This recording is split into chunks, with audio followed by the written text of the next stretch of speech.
আসসালামু আলাইকুম, আশা করি সবাই ভালো আছেন। আজকের ভিডিওতে আমরা আমাদের সেটআপে একটা পাখির কলোনি রেডি করব।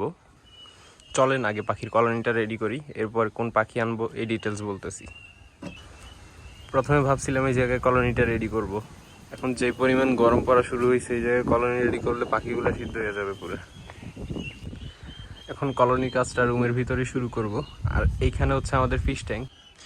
এই ফিশ ট্যাঙ্কগুলোর কাজ চলতেছে, এগুলোর কাজ শেষ হইলে নেক্সট ভিডিও আমরা এই রঙিন মাছ নিয়ে করব। যারা পেজটা ফলো করেন নাই ফলো করে রাখেন, আর ইউটিউবে সাবস্ক্রাইব করে রাখেন।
আলহামদুলিল্লাহ আমাদের পাখি কলোনি রেডি।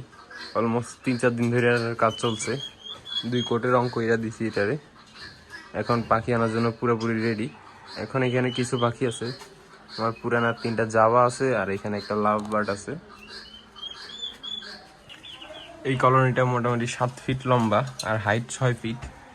এইখানে আমরা বাজরিগার রাখবো, লুটিনো বাজরিগার অথবা জাপানিজ লুটিনোগুলো রাখবো। আর এইগুলো হচ্ছে আমাদের জাভা, নতুন জায়গায় আসছে এই জন্য ভয় পাচ্ছে। আর এইটা আমাদের লাভ বার্ড, ওর নাম মিজো।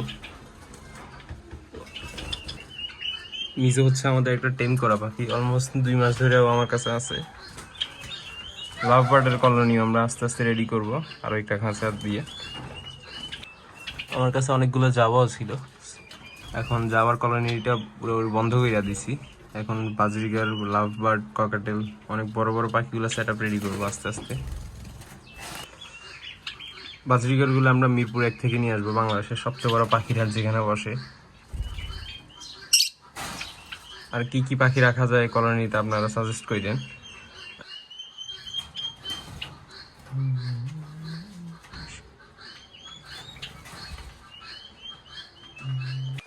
আর আমাদের চ্যানেলের পরের ভিডিওটা হবে হচ্ছে রঙিন মাছ নিয়ে। এখানে আমার রঙিন মাছের সেট আপটাও রেডি করা চলতেছে। এখানে কি মাছ নিয়ে আসবো সাজেস্ট করেন আপনারা। আজকের ভিডিও এই পর্যন্তই। আল্লাহ হাফেজ।